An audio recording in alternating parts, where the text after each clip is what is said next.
بسم اللہ الرحمن الرحیم۔ عزیز طلباء و طالبات السلام علیکم، امید ہے آپ سب خیریت سے ہوں گے۔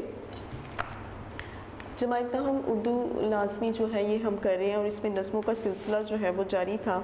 اس میں جو ہے اب ہم کریں گے نظم نمبر 4 پیوستہ رہ شجر سے امید بہار رکھ، اور یہ اس کے شاعر ہیں علامہ محمد اقبال۔ تو یہ جو ہے نظم، اس میں جو ہے علامہ اقبال اتحاد اور یکجہتی کی اہمیت جو ہے اس کو اجاگر کرتے ہیں۔ پھر اس کے بعد طلباء کو فرد اور قوم کے باہمی تعلق اور فکری ارتباط سے متعارف کرواتے ہیں۔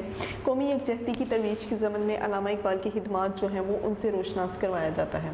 تو یہ جو ہے یہ آپ کی صفحہ نمبر 120 پر نظم ہے۔ تو انشاءاللہ ہم جو ہے اس نظم کا سٹارٹ کرتے ہیں جی۔ تو اس کا شعر نمبر 1 ہے، ہاں جی، پیوستہ رہ شجر سے امید بہار رکھ۔ اس کا شعر نمبر 1 ہے، ڈالی گئی جو فصلیں خزاں میں شجر سے ٹوٹ، ممکن نہیں ہری ہو سحاب بہار میں۔ مفہوم ہے اس کا کہ جو ٹہنی خزاں کے موسم میں درخت سے ٹوٹ کر الگ ہو جائے، وہ موسم بہار کے بادل برسنے پر بھی سرسبز نہیں ہو سکتی۔ تو جو ڈالی جو ہے وہ ایک دفعہ اگر ٹوٹ جائے تو وہ کبھی بھی دوبارہ جو ہے وہ سرسبز یعنی کہ ہری نہیں ہو سکتی۔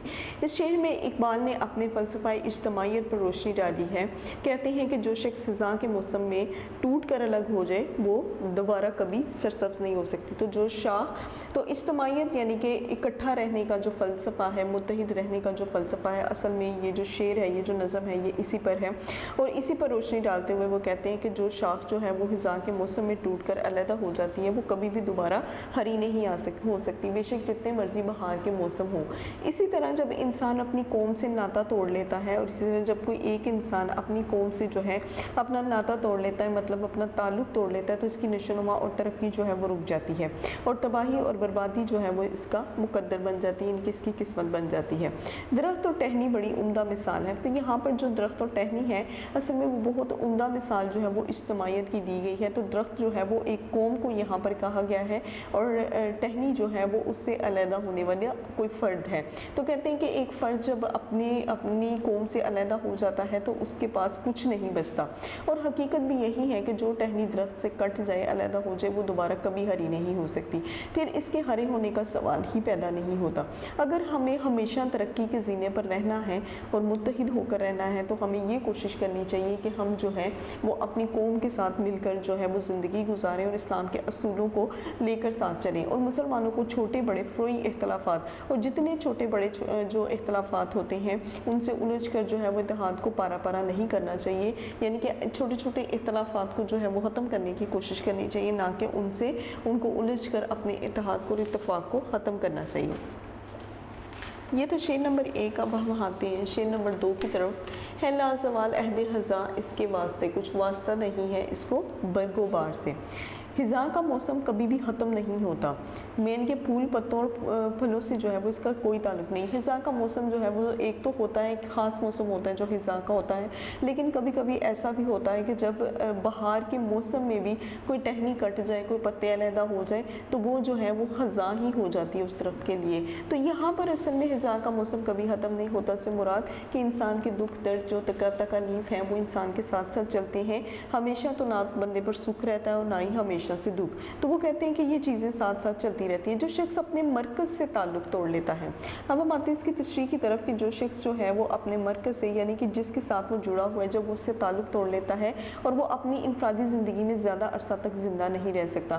جب آپ اپنے مرکز سے اپنی اجتماعیت سے تعلق توڑ لیتے ہو تو پھر انفرادی زندگی میں یعنی کہ اکیلے رہ کر آپ کبھی بھی زیادہ عرصہ تک زندہ نہیں رہ سکتے۔ ایسے شخص جو ہے وہ ناکام اور نامراد ہوتا ہے۔ شاعر کہتا ہے کہ درخت سے ٹوٹی ہوئی شاخ ہمیشہ کے لیے سوکھ جاتی ہے، لہذا جو شاخ درخت سے ٹوٹ جائے وہ سوکھ جاتی ہے، وہ کبھی بھی سرسبز و شاداب یعنی کہ ہری نہیں ہو سکتی۔ اس شاخ یا ٹہنی پر کبھی بھی پھل نہیں آ سکتے، اس کے پتے کبھی ہرے نہیں ہو سکتے، گویا اس ٹہنی کا سارا حسن ان کا جو ہے وہ جاتا رہتا ہے۔ حسن ان کا یعنی کہ جو درخت کا اپنا حسن ہوتا ہے، اپنی خوبصورتی ہوتی ہے، وہ جاتی رہتی ہے۔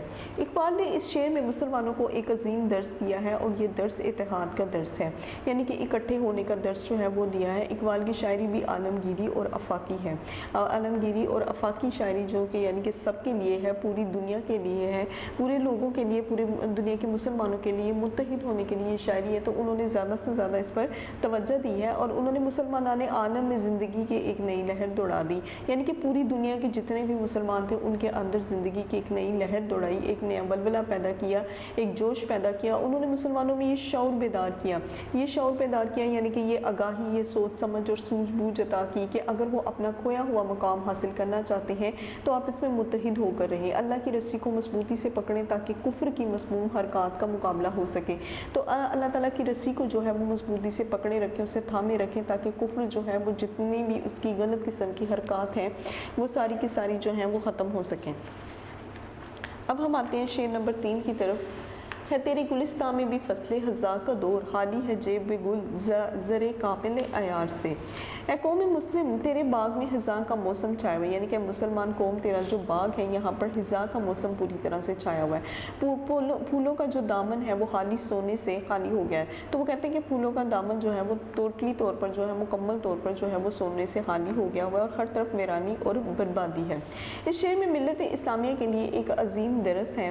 اقبال بڑے دردناک انداز میں بیان کرتے ہوئے کہتے ہیں کہ اس وقت مسلمان قوم زوال پذیر ہے، یعنی کہ زوال جو ہے وہ اس کے اوپر آیا ہوا ہے، ان کے دل جذبہ جہاد سے خالی ہو چکے ہیں۔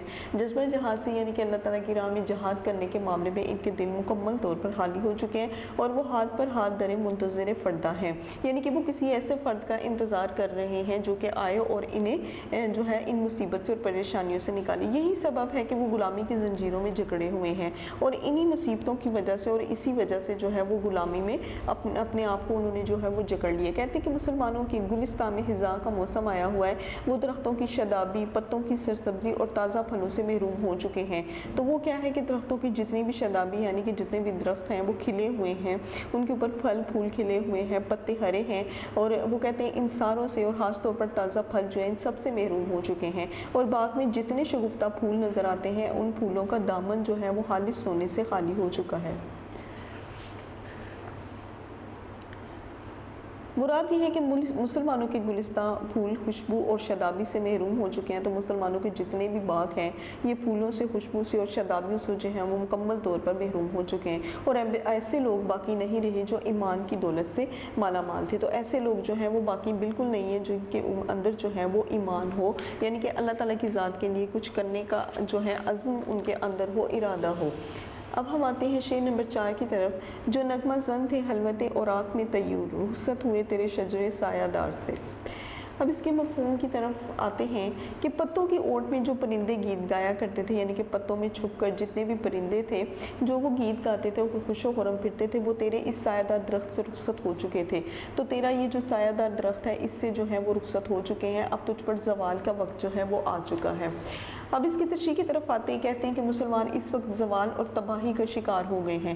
تو مسلمانوں کے اندر جو ہے وہ زوال اور تباہی پوری طرح سے بھری پڑی ہے، وہ محکومی اور غلامی کی حالت میں ہے اور ان کا وقار جو ہے وہ خاک میں مل چکا ہے۔ وہ کیا ہے؟ محکوم بن چکے ہوئے ہیں، یعنی کہ دوسروں کے جو ہیں وہ غلام بن گئے ہوئے ہیں، غلامی کی حالت میں ہیں، ان کا وقار خاک میں مل چکا ہے، یعنی کہ مٹی میں مل چکا ہے۔ امت مسلمہ کے عظیم سپوت یعنی کہ عظیم بیٹے جو ہیں جنہوں نے مسلمانوں کو بیدار کیا، انہیں جگایا اور انہیں آزادی کی ایک نئی تڑپ ان کے اندر پیدا کی، ان کے اندر جذبہ حریت یعنی کہ جذبہ آزادی کو پیدا کیا اور اسے آزادی کی راہ دکھائی کہ ایک ایک کر کے وہ ساری دنیا سے رخصت ہو چکے ہیں۔ تو کہتے ہیں کہ اصل میں جو لوگ جو سپوت تھے، جو عظیم بیٹے تھے جنہوں نے مسلمانوں کے اندر آزادی کی ایک نئی تڑپ پیدا کی، وہ سارے کے سارے اس دنیا سے رخصت ہو چکے ہیں۔ شاعر کا مقصد یہ ہے کہ مسلمان زوال پذیر ہو چکے ہیں، یعنی کہ زوال جو ہے وہ اب ان کی قسمت میں ہے۔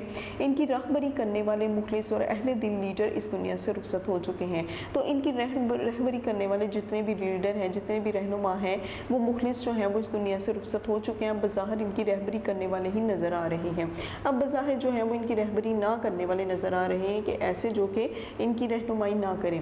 شاعر کہنا چاہتا ہے کہ مسلمانوں کو خود اس حقیقت سے آشنا ہونا پڑے گا، اب انہیں جو ہے وہ اس حقیقت سے جو ہے آگاہی حاصل کرنا پڑے گی، آشنا ہونا پڑے گا اور اس نقطے کو سمجھنا پڑے گا کہ کامیابی کے لیے قوم میں اتحاد و اتفاق جو ہے وہ بہت زیادہ ضروری ہے۔ پوری قوم کی جدوجہد اور کوشش ہی اس کشتی کو طوفان سے نکال سکتی ہے. تو پوری قوم کی جتنی بھی جدوجہد اور کوشش ہے وہ اس کشتی کو جو ہے وہ طوفان سے نکال سکتی ہے. اور کشتی کیا ہے؟ وہ کشتی وہ ہے جس میں کہ پوری ملت اسلامیہ جو ہے وہ مشکل میں پڑی ہوئی ہے. پوری ملت اسلامیہ جو ہے اس میں نا اتفاقی پیدا ہو چکی ہے. تو ان سب کے اندر اتفاق پیدا کرنے کے لیے جو ہے وہ انہیں اکٹھا کرنا پڑے گا. اب آتی ہیں شعر نمبر 5 کی طرف. شاہ بریدہ سے سبک اندوز ہو کے تو نہ آشنا ہے قاعدہ روزگار سے. یعنی کہ تجھے کٹی ہوئی شاخ سے سبق حاصل کر لینا چاہیے. یعنی کہ جس شاخ سے تو کٹ چکا ہے تجھے وہیں سے سبق حاصل کرنا چاہیے اور زمانے کے دستور اور قاعدے سے واقف ہونا چاہیے. اور وہ یہ ہے کہ تجھے زمانے کے دستور اور قاعدہ جو ہے وہ اس سے واقف ہونا چاہیے. تو چونکہ اس سے واقف نہیں ہے. اب اس کی تشریح کی طرف آتے ہیں. اقبال کہتے ہیں کہ اے مسلمان تو کٹی ہوئی شاخ سے سبق حاصل کر. یعنی کہ جس درخت کی شاخ کے ساتھ سے تو کٹ چکا ہے تجھے چاہیے کہ تو اس سے سبق حاصل کر. اگر تو واقعی عروج کا حاصل کرنا چاہتا ہے تو اپنی ملت سے تعلقات استوار رکھنا چاہیے. اور اگر تو واقعی میں عروج حاصل کرنا چاہتا ہے تو تجھے چاہیے کہ تو اپنی ملت سے یعنی کہ اپنی قوم سے جو ہے وہ تعلق استوار رکھ, رابطہ رکھ. ملت اسلامیہ جو ہے اسلامی کی قوت کا سرچشمہ ملی اتحاد ہے. تو ملت اسلامیہ یعنی کہ جتنی بھی ہماری قوم ہے, ملت ہے, اس کا جتنا بھی سرچشمہ ہے وہ ملی اتحاد. اقبال نے اس بنیادی حقیقت کو ذہن نشین کروانے کی کوشش کی ہے. تو اقبال نے یہ جتنی بھی حقیقت ہے اس کو ذہن نشین کروانے کی کوشش کی ہے تاکہ اتحاد اور اجتماعیت سے جو ہے وہ کامیابی ممکن ہو. اقبال کہتے ہیں کہ زمانے اور فطرت کا اصول یہ ہے کہ جو ٹہنی درخت سے ٹوٹ کر الگ ہو جائے. اب اقبال کہتے ہیں کہ زمانے اور فطرت کا اصول یہ ہے کہ جو بھی کوئی ٹہنی جو ہے وہ درخت سے کٹ جائے, ٹوٹ جائے, وہ کبھی بھی سرسبز و شاداب نہیں ہو سکتی. یعنی کہ جو ٹہنی کٹ جائے وہ کبھی ہری نہیں ہو سکتی.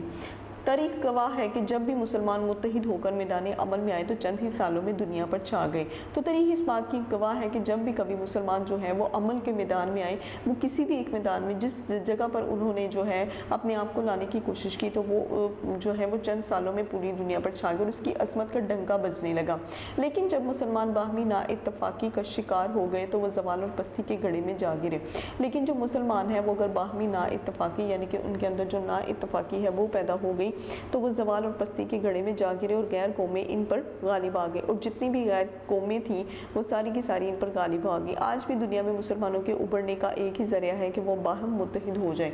تو وہ کہتے ہیں کہ دنیا میں جو ہے وہ آج بھی مسلمانوں کے لیے مسلمانوں کے ابھرنے کا یعنی کہ دوبارہ جو ہے وہ اپنا نام پیدا کرنے کا صرف ایک ذریعہ ہے کہ وہ آپس میں متحد ہو جائیں اور اکٹھے ہو جائیں.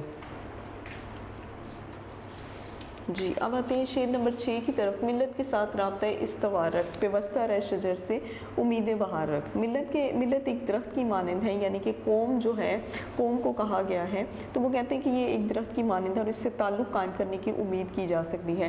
یعنی کہ تم ملت کے ساتھ جو ہے وہ تعلق قائم کر اور یہ کہ بہار کے آنے پر تم بہار سے فیض یاب ہو سکو, اس سے جو ہے وہ فائدہ حاصل کر سکو.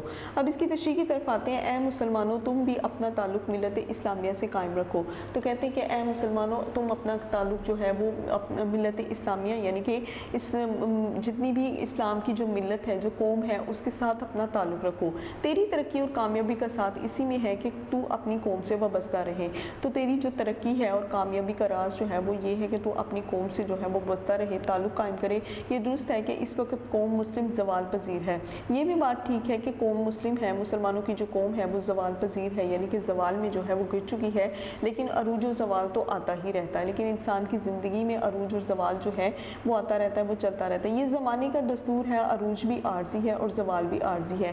تو زمانے کا یہ جو دستور ہے وہ یہ ہے کہ اگر انسان کی زندگی میں عروج عارضی طور پر آتا ہے تو اس کا زوال بھی عارضی ہے, اور اگر زوال عارضی ہے تو پھر عروج بھی جو ہے وہ عارضی ہی ہوگا. یعنی کہ کوئی بھی چیز انسان کی زندگی میں نہ عارضی ہے اور نہ ہی مستقل ہے.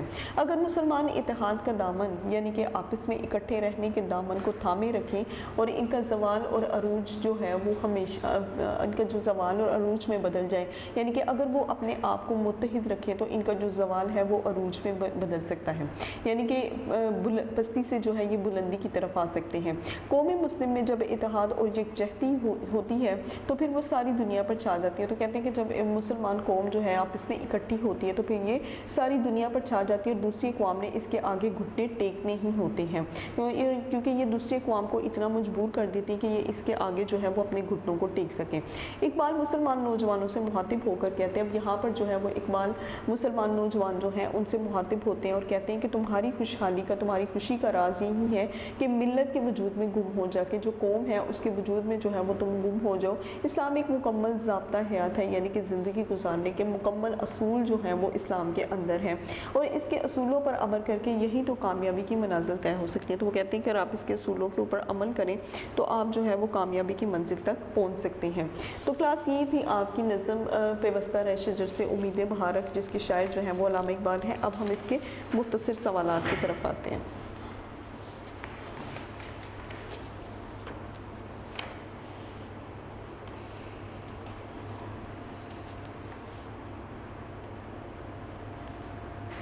ہاں جی، نظم نمبر 4۔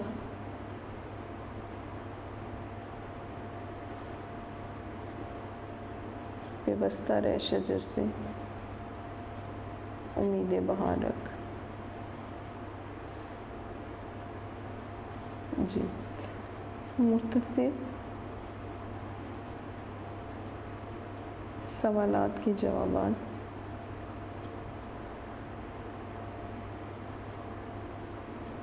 تحریر کیجیے۔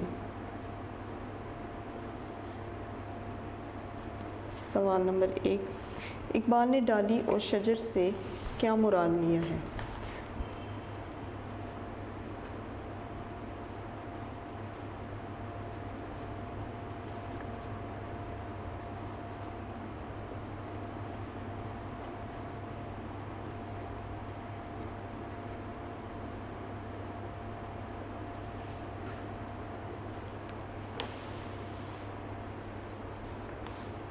اس شعر میں اقبال نے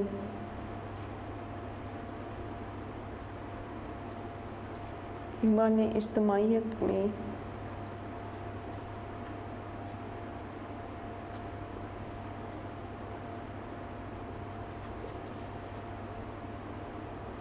اجتماعیت کے فلسفے پر روشنی ڈالی ہے۔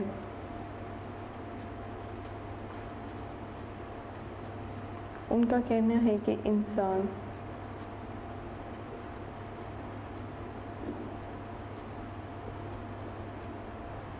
جب اپنی قوم سے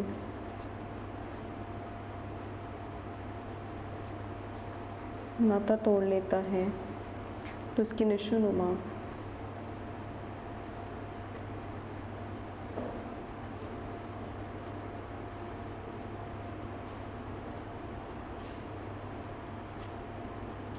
اور ترقی رک جاتی ہے۔ انہوں نے اس کے لیے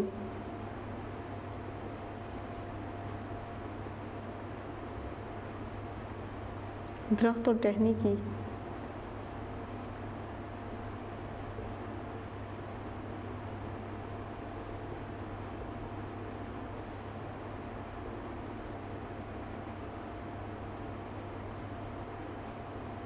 بڑی عمدہ مثال دی ہے۔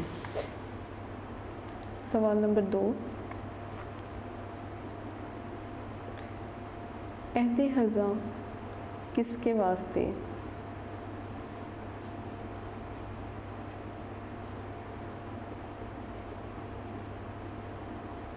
لازوال ہے؟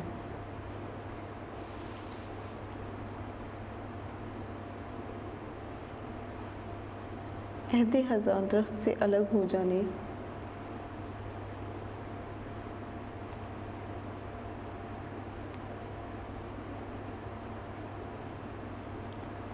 ہو جانے والی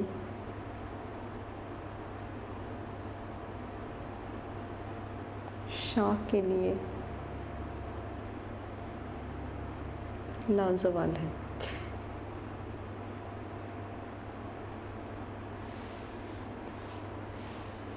سوال نمبر 3، کس کے گلستان میں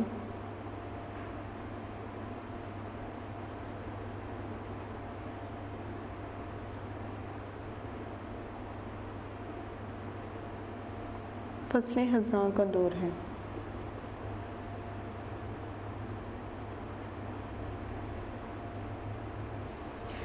مسلمان قوم کے گلستان میں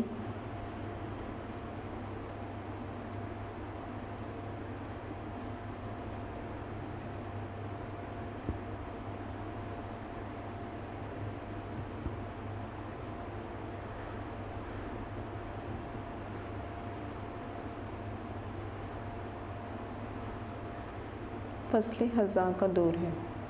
سوال نمبر 4،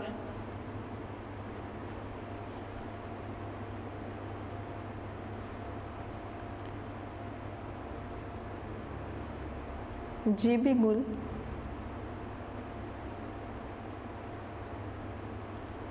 کس چیز سے خالی ہے؟ پھولوں کی جیب زر کامل عیار سے خالی ہے۔ تو یہاں پر اس کے جواب ہے پھول کی جیب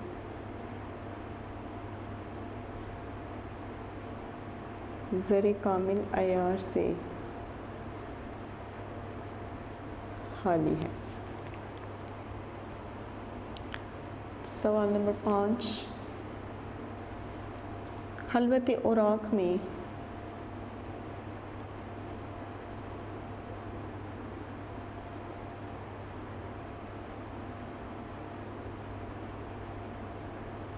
کون نغمہ زن تھے؟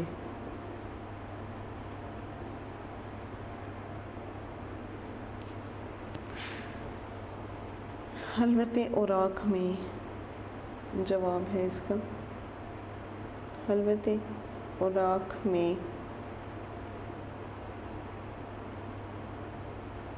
طیور نغمہ زن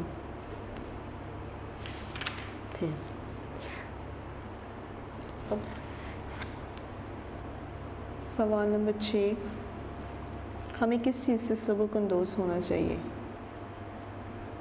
ہمیں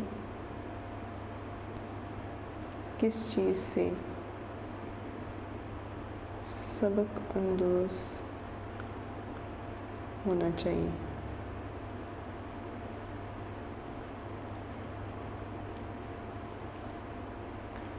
علامہ اقبال کہتے ہیں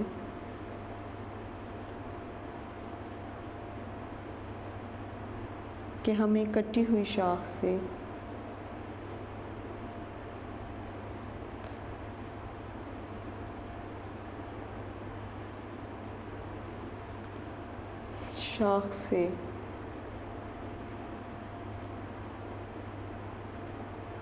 سبق حاصل کرنا چاہیے۔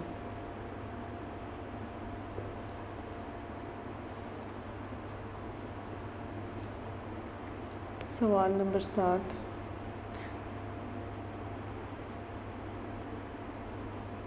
امید بہار کے لیے کس بات کی ضرورت ہے؟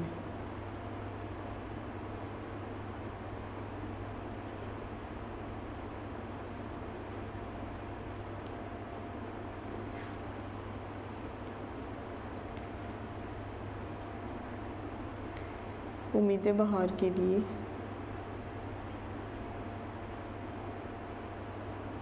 ٹہنی کا شجر کے ساتھ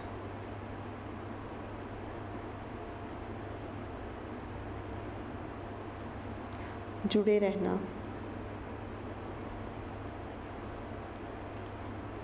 ضروری ہے۔ تو کلاس پہ وسطی رہ شجر سے امید بہار رکھ، یہ جو ہے ہماری نظم مکمل ہو چکی ہے، اور یہ بھی ساری کی ساری نظم جو ہے اس کی تشریح بھی آپ کو کروائی جا چکی ہے، اور اس کے جو ہیں مختصر سوالات یہ بھی آپ کو کروائے جا چکے ہیں۔ تو اب اس کے بعد جو ہے وہ ہم آتے ہیں غزل کی طرف۔ تو جماعت ہم غزل جو ہے وہ آپ کی کرتے ہیں انشاءاللہ۔ غزل نمبر 4 ہوگی آپ کی، ہاں جی، لگتا نہیں دل میرا اجڑے دیار میں، تو جس کے جو کہ شاعر ہیں وہ بہادر شاہ ظفر ہیں، اور بہادر شاہ ظفر جو ہیں وہ مغلیہ خاندان کے آخری بادشاہ تھے، اور آخری بادشاہ جو ہیں وہ ہونے کی وجہ سے انگریزوں نے جو ہے وہ اس خاندان پر حملہ کیا، اور جنگ و جدل میں جو ہے وہ انہیں رنگون کی قید میں ڈال دیا گیا۔ تو وہاں پر جو ہے وہ بہادر شاہ ظفر نے یہ غزل لکھی تھی، لگتا نہیں دل میرا اجڑے دیار میں۔ تو اب جو ہے وہ اس کی تشریح کی طرف آتے ہیں۔